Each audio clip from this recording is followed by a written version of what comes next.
5 amalan yang boleh dibuat ketika bulan Ramadan. Ramadan bukan sekadar bulan yang menahan lapar dan dahaga je, tapi ia adalah satu bulan pengampunan. Setiap amalan ni dilipat gandakan dan bulan yang boleh ubah hidup seseorang. Ada banyak amalan yang boleh dibuat, tapi ini 5 amalan yang jelas dalilnya dan sangat besar ganjarannya. Pertama, puasa itu sendiri.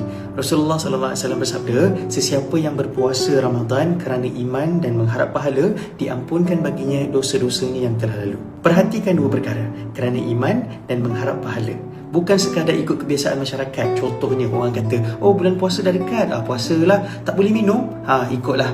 Bila seseorang berpuasa dengan kesedaran bahawa ini perintah Allah dan dia betul-betul nak dapatkan pahala daripadanya, maka Allah janji akan ampunkan dosa yang lepas. Yang kedua, Qiyamul Lail di bulan Ramadan. Salah satu solat yang hanya boleh buat waktu Ramadan ialah solat tarawih, dan waktu malam pula tu. Dan solat tarawih ni termasuk dalam Qiyam Ramadan. Terpulanglah nak buat 8 ke 20 ke, bahkan nak tambah solat-solat sunat lain pun boleh buat. Bulan Ramadan ni adalah peluang untuk kita bersihkan dosa, cuci hati kita melalui sujud dan doa yang kita panjatkan setiap malam. Ketiga, membaca Al-Quran. Allah sebut, Syahrul Ramadan alladhi unzila fihi Al-Quran. Bulan Ramadan yang diturunkan padanya Al-Quran. Ramadan dan Al-Quran tak boleh pisahkan, sebab tu dikenali juga sebagai bulan Al-Quran. Nabi SAW sendiri memperbanyakkan bacaan Al-Quran ketika Ramadan, dan Nabi pernah bersabda, sesiapa yang membaca satu huruf daripada kitab Allah, yakni Al-Quran, baginya satu kebaikan, dan satu kebaikan digandakan 10. Satu huruf 10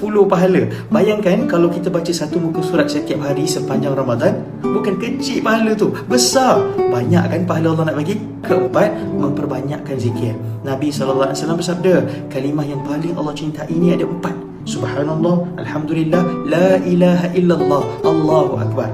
Zikirlah dekat mana-mana tempat sekalipun, asalkan jangan tempat yang kotor. Boleh buat bila memandu ke, berjalan ke, ataupun tunggu waktu berbuka ke. Jadikan bulan ni bulan yang buat kita utamakan sibuk kejar pahala, ketepikan sekejap hiburan dunia. Sebulan ni je. Kelima, memperbanyakkan doa, khususnya ketika berpuasa. Nabi SAW bersabda, 3 doa yang tidak ditolak. Doa orang yang berpuasa sehingga dia berbuka.